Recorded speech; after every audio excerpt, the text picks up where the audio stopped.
എറണാകുളത്ത് നിന്ന് സംസാരിക്കുന്നത്. ഈ മേയർ ആര്യ രാജേന്ദ്രൻ ഈ ഇടതുപക്ഷ പ്രസ്ഥാനത്തിനകത്ത് ഒരു വലിയ മുതൽക്കൂട്ടാണെന്നും പറഞ്ഞു വന്നിട്ട് അവർ ചെയ്യുന്ന പ്രവൃത്തിയാണ് ജനങ്ങൾക്ക് ദ്രോഹവും തികച്ചും ഇന്ത്യക്ക് അകത്തും പുറത്തും മാതൃകാ വിരുദ്ധമായ പ്രവൃത്തിയായിട്ട് ജനങ്ങൾ കണ്ടുകൊണ്ടിരിക്കുന്നത്. അവരാ സ്ഥാനത്ത് നിന്ന് അടിയന്തരമായിട്ട് മാറ്റിയില്ലെങ്കിൽ ഞങ്ങളിവിടെ മനുഷ്യ തങ്ങളെ തീർക്കും അവർക്കെതിരെ. ആ പാവപ്പെട്ട ഡ്രൈവറെ പുറത്താക്കിക്കൊണ്ട് ഈ സ്ത്രീയെ അവിടെ അവരോധിക്കപ്പെടാൻ ഒരിക്കലും പാടില്ല.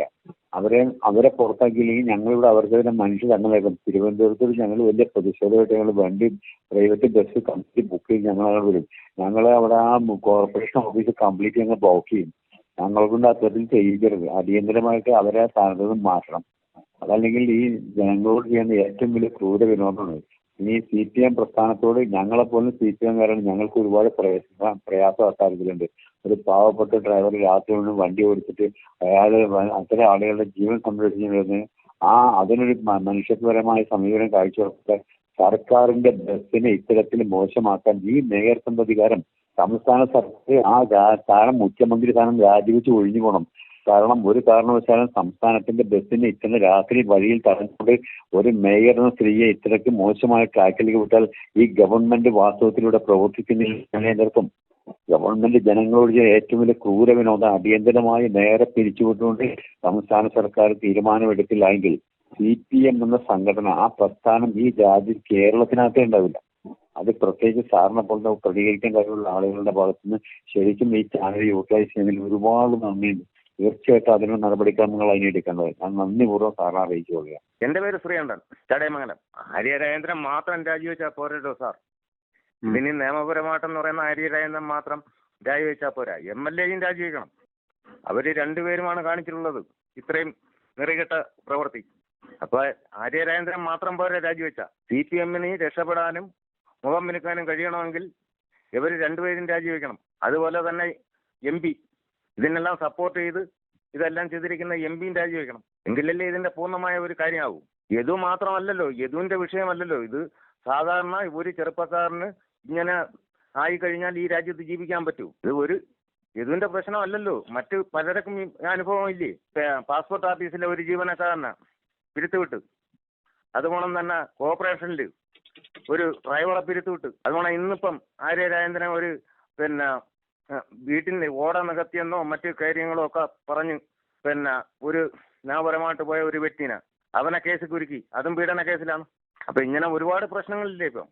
അറിവില്ലാത്തവരെയൊക്കെ പിടിച്ച് വിവരമില്ലാത്തവരെയും പിടിച്ച് ഒരു മേയർ സ്ഥാനത്ത് എത്തിക്കുമ്പം ഇതിന്റെ നിയമപരമായിട്ടുള്ള കാര്യം എന്ന് പറയുന്നത് ഇതിന് പിണറായി വിജയന് സമാധാനം പറയണം. ഞാൻ ബാംഗ്ലൂരിൽ കേരളത്തിൽ ഇങ്ങനെയൊക്കെ സത്യം നമ്മൾ തന്നെ ഒന്ന് ചിന്തിച്ച് നോക്കിക്കേ.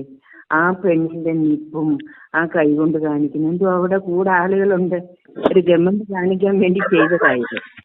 ഞാനൊരു സോഷ്യൽ വർക്കർ, ഞാൻ പ്രാർത്ഥിക്കുന്ന ഒരു വ്യക്തിയാണ് കേട്ടോ. അപ്പോൾ സ്വർഗത്തിലെ ദൈവം തന്നെ അങ്ങ് കരയുക. സത്യത്തിൽ അതുകൊണ്ട് വിളിച്ചതാ കേട്ടോ. ഞാൻ യദുവിന് വേണ്ടി പ്രാർത്ഥിച്ചപ്പോ നീതിയില്ല, ന്യായമില്ല, ഒന്നുമില്ല. അതുകൊണ്ടാണ് കേരളം ഇത്രയും നശിക്കാൻ കാരണമെന്നും പ്രാർത്ഥിക്കാൻ ആളില്ലെന്നും ഒക്കെ എന്നോടിങ്ങനെ ദൈവം സംസാരിച്ച്. ഞാൻ ചുമ്മാ പറയല്ലേ ഇത്. അതുകൊണ്ടാ യദു വെറും ഒരു പാവം ചെറുക്കനാ, അതിനെ കുടുക്കിയതാ കേട്ടോ. എവളൊരു പവർ കാണിച്ചതാ, ഒരു അഹംഭാവം കാണിച്ചതാ അല്ലേ? എന്ത് പറയുന്നു നിങ്ങളത് ശരിയാണോ അല്ലേ? അതെന്ത് വന്നു? എവിടെ ആൾക്കാർ, നമ്മൾ തന്നെ ഒന്ന് ചിന്തിച്ചു നോക്ക്. അവിടെ ആൾക്കാർ അതിനകത്ത് ഇരിപ്പുണ്ട്. അവരെ ഒന്ന് ഞാൻ വലിയ ആളാണ്, എനിക്ക് ഈ പവർ ഉണ്ടേന്നൊന്ന് കാണിക്കാൻ വേണ്ടി അവൾ ചെയ്തതാ. ഈ പാവം പിടിച്ച ചെറുക്കനെ കുടുക്കി എന്തോ. അതുകൊണ്ട് സത്യം പറയാൻ എന്റെ ബ്രദറെ, ഞാൻ പ്രായമുള്ള ഒരു അമ്മയാണ് കേട്ടോ. എനിക്ക് 72 വയസ്സ് കഴിഞ്ഞാണ്. പക്ഷെ ഞാൻ പ്രാർത്ഥിക്കുന്ന ഒരു വ്യക്തിയും സോഷ്യൽ വർക്ക് ചെയ്യുന്ന ഒരു വ്യക്തിയാണ്. ഇനി അധികം കാലം ഇല്ല കേട്ടോ. ഇനി യുദ്ധം വരാൻ പോവാ, 3-ാം ലോകം യുദ്ധം, റഷ്യൻ യുദ്ധം തീർച്ചയായിട്ടും വരും. ഇനി തീയാൽ ഇതെല്ലാം നശിപ്പിക്കാൻ പോവാ ബ്രദറെ. ചുമ്മാ പറയല്ലേ, എഴുതി വെച്ചോ. ഇത് ശരിയാണ്. മനുഷ്യന്റെ അകൃത്യം കൂടിപ്പോയതുകൊണ്ട് ദൈവത്തിന് സഹിക്കാൻ വയ്യാതായിപ്പോയി. അതുകൊണ്ട് ചൂള പോലെ കത്തുന്ന ഒരു ദിവസമാണ് ഇനി വരാൻ പോകുന്നത്. അതിന് യാതൊരു സംശയവുമില്ല. അത് ഏത് പൊളിറ്റീഷ്യനും മന്ത്രിയോടും ഞാൻ പറയും. കാര്യം എന്നോടിത് സംസാരിച്ചിരുന്നു. ഇനി നമുക്ക് ഈ ഭൂമിയിൽ ജീവിതമില്ല. അതിവേഗം റഷ്യ യുദ്ധം തുടങ്ങും. അതോടുകൂടി ചാമ്പലാക്കുവാണ്. മോഹൻ ഈ യദുവിന്റെ കാര്യത്തിലേ യദുവിന്റെ ഭാഗത്ത് ഇതുവരെ അവന്റെ ആ പറച്ചിലിൽ തന്നെ അറിയാല്ല, അവൻ സത്യസന്ധമായിട്ടാണ് പറയുന്നത് അറിയാല്ല, അവന്റെ പറച്ചിലിൽ തന്നെ അറിയാം. അവനെ ഇവരെല്ലാരും കൂടി പിരിപിരി കയറ്റി അവന്റെ ആ വാക്ക് തെറ്റിക്കാൻ വേണ്ടിയിട്ടൊക്കെ ഇവര് ശ്രമിച്ചല്ലോ. അവന്റെ സത്യസന്ധതയും ഈ കണ്ട നമ്മുടെ CCTV ദർശനങ്ങൾ അത് രണ്ടും കണ്ടാൽ മതി. അവനെ വേണ്ട രീതി അവനെ സപ്പോർട്ട് ചെയ്യാൻ, അവന് സാമ്പത്തികമായിട്ട് സഹായിക്കുകയും ചെയ്യാനായിട്ട് ഇവിടെയുള്ള ഈ നാട്ടുകാർ തയ്യാറാകും. അവൻ എന്തെങ്കിലും സംഭവിച്ചു കഴിഞ്ഞാൽ കാര്യം മാറും. തീർച്ചയായിട്ടും അത് അവന് വേണ്ടിയിട്ട് ശ്രമിക്കാനായിട്ട് പോവുകയാണ് ഇവിടെ കുറെ അധികം ആൾക്കാർ. ഒന്നും വിഷയമുള്ള ഒരു വണ്ടി പോയിക്കൊണ്ടിരിക്കുമ്പോൾ അത് പിറകിലുന്ന വണ്ടിയിൽ സിവിൽ വണ്ടിയിൽ മേയറാണോ മന്ത്രിയാണോ പോലീസാണോ ഓടിക്കുന്ന ഡ്രൈവർക്ക് എങ്ങനെ അറിയാൻ കഴിയും? സിവിൽ ബൈക്കിൽ പോകുമ്പോഴേ അത് ഒരു കാര്യം പോയിന്റ് ചെയ്യണം. രണ്ട് വലിയൊരു ബസ്സിൽ പോകുന്ന ആള് എന്തെങ്കിലും ചേഷ്ട ലൈംഗികമായോ അല്ല എന്തെങ്കിലും ചേഷ്ട കാണിച്ചാൽ രാത്രിയിൽ ഓടിക്കുന്ന വണ്ടിയിലെ ആ ബസ്സിലിരിക്കുന്ന ഡ്രൈവറെ പുറത്തിരിക്കുന്ന ആൾക്ക് എങ്ങനെ കാണാനോ ശ്രദ്ധിക്കാനോ കാണാൻ കഴിയുന്നില്ലല്ലോ. അത് അവർക്ക് പറയാനേ പറ്റുമോ? പക്ഷെ സാധാരണ എന്തായാലും രാത്രി 2 ഡ്യൂട്ടി ചെയ്തിട്ട് രാത്രി 9:00 ആളെ തടഞ്ഞിട്ട് ചെയ്തിട്ട് എത്രയോ ഒരു വിഷമം ഉണ്ടാക്കുന്ന ഒരു വിഷയമില്ല. എന്റെ പേര് ലളിത, ഞാൻ ചേർത്തലെന്ന് വിളിക്കണം. ഞാൻ മേയറിന്റെ അവരുടെ ഭർത്താവും അല്ല അവരുടെ കൂട്ടക്കാരും എല്ലാരും കൂടി ഒരു പാവപ്പെട്ട ചെറുക്കന് അതിന്റെ വൈഫ് പോലും ഇല്ലാത്ത ഒരു കുഞ്ഞിന്റെ കാര്യം പോലും ചിന്തിക്കാതെ മേലുദ്യോഗസ്ഥന്മാർക്ക് നല്ല മുൻഗണന. അപ്പൊ ഞാനും അതിൽപ്പെട്ട ഒരു പാവപ്പെട്ട ഞാനൊരു ഭിന്നശേഷിക്കാരിയാണ് വിധവ. അപ്പൊ ഞങ്ങൾക്കൊക്കെ എന്തെങ്കിലും വന്നാൽ നേരിടുന്ന ആൾക്കാരാണ് ഇങ്ങനെയുള്ള ക്രൂരത കാണിക്കുന്നത്. അവരൊരിക്കലും വിട്ടുകൊടുക്കരുത്. അവരെ ഇതുപോലെ ഒന്ന് കയറ്റി നിർത്തണം ഒരു ദിവസം, എന്നാലും അതിന്റെ പൊരുളും വേദന അവരറിയുള്ളൂ. അതുകൊണ്ട് ഒരിക്കലും അതിനൊന്നും സമ്മതിക്കരുത് സാറേ. അവരുമില്ല സാറേ, അവര് 21-ാം വയസ്സിൽ മേയറായെന്നും പറഞ്ഞിട്ട് ഇങ്ങനെ അഹങ്കരിക്കാവാ. നാട്ടുകാരെയും വീട്ടുകാരെയും ജനങ്ങളെയും നല്ലപോലെ നോക്കേണ്ട ആൾക്കാരാണ് ഇങ്ങനെയൊക്കെ ചെയ്യണത്. അങ്ങനെ വൈഫ് പോലും ഇല്ല. 8-9 വയസ്സുള്ള ഒരു കുഞ്ഞിനെ ഇട്ടേച്ച് അയാൾ ഈ തൊഴിലിന് പോണ അയാൾക്ക് ജീവിക്കാനാണ്. അത് സൂപ്പർ വാസ്തി. ഈ വണ്ടി ഓടിക്കുന്ന ആൾക്കാർ ഇങ്ങനെയുള്ള കാര്യങ്ങളൊക്കെ കാണിക്കുക. നിങ്ങളൊക്കെ ഒന്ന് മനസ്സിലാക്കണം. വണ്ടി ഓടിക്കുന്ന ഒരു ഡ്രൈവർ കാറിലായാലും യാത്ര ചെയ്യുന്ന ആരെയും അവരെയൊക്കെ ഇങ്ങനെയൊക്കെ കാണിക്കുക. അതാരും ചോദിക്കുന്നില്ല. അയാൾ ജോലി ചെയ്യണല്ല. അതാ കാറിൽ പോണ കുഞ്ഞമ്മമാരെ ഇങ്ങനെ അശീലം കാണിക്കുകയല്ലേ അയാൾ ചെയ്തത്. ആരും അങ്ങനെ ചെയ്യത്തില്ല, ഒരു ഡ്രൈവർമാരും ചെയ്യില്ല. അവര് വെളിയിൽ വന്നിട്ട് അവർ പലതും ചെയ്യുമായിരിക്കും. ഇതൊരിക്കലും ചെയ്യാത്ത കാര്യത്തിന് പാവം പിടിച്ച മനുഷ്യനെ കൊല്ലാക്കൊല്ലം ചെയ്യണം. ഈ ഡ്രൈവറെ കൊണ്ടുപോയപ്പോ ഇവര് കണ്ടറൊക്കെ എന്തുകൊണ്ട് കൊണ്ടുപോയില്ല? അല്ല കൊണ്ടുപോകുമ്പോ ഇവരെ രണ്ടുപേരെയും കൊണ്ടുപോകണ്ടേ? ഈ പാവപ്പെട്ടവരെ ഇത്രയും പലക്കുന്ന എന്തിനാണ്? ഞാൻ ചോദിക്കട്ടെ, ഇന്ന് നമ്മുടെ നാട്ടിലുള്ള ജനങ്ങൾക്ക് ഇന്ന് നേരം വെളുത്തില്ല. ഈ പാവപ്പെട്ടവന് ഇത്രയും ബുദ്ധിമുട്ടിക്കുന്ന, സത്യം പറഞ്ഞാൽ അവൻ മരിക്കേണ്ട ഒരു അവസ്ഥയിൽ ഇവനെ കൊണ്ട് എത്തിച്ചത്. എന്താണ് ഇവർ കാട്ടിക്കൂട്ടുന്നത്? സാറിനെ പോലുള്ള നല്ല മനുഷ്യനുള്ളതുകൊണ്ടാണ് അയാൾ ഇന്നും ജീവിച്ചിരിക്കുന്നത്.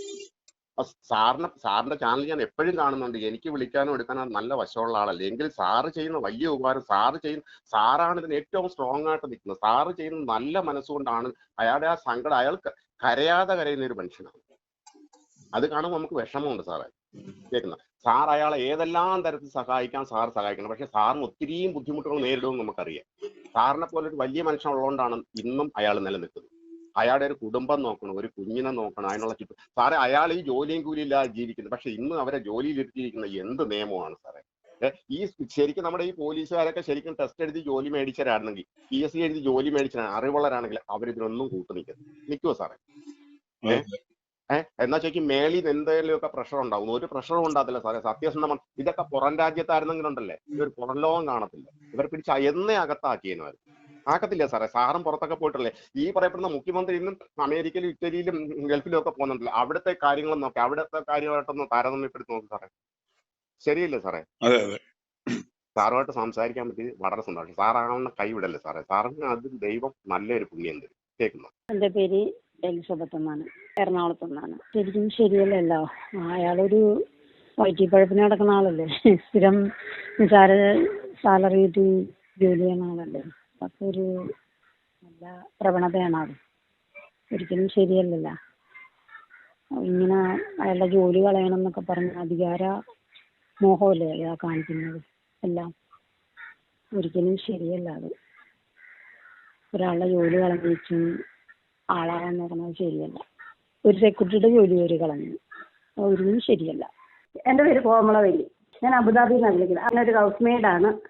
റൂമിൽ കയറുമ്പോഴേ തന്നെ ഇതാണ് നോക്കുന്നത്. ഇപ്പോഴും അത് തന്നെ കണ്ടുകൊണ്ടിരിക്കുന്നത്. ജനങ്ങളുടെ പ്രതികരണം കണ്ടു യദുവിന് സപ്പോർട്ട്. എൻ്റെ സാറ് എങ്ങനെയും ആ കൊച്ചിനെ രക്ഷിക്കണേ. കള്ളക്കേസിൽ കുടുക്കിയേക്കുമല്ലേ അതിന്. കാരണം വിഷമമുണ്ട്. i2i News, an eye for truth. i2i News subscribe ചെയ്തിട്ടില്ലാത്തവർ ഇപ്പോൾ തന്നെ സബ്സ്ക്രൈബ് ചെയ്യുക. നോട്ടിഫിക്കേഷൻ ലഭിക്കുവാൻ ബെൽ ബട്ടണും അമർത്തുക.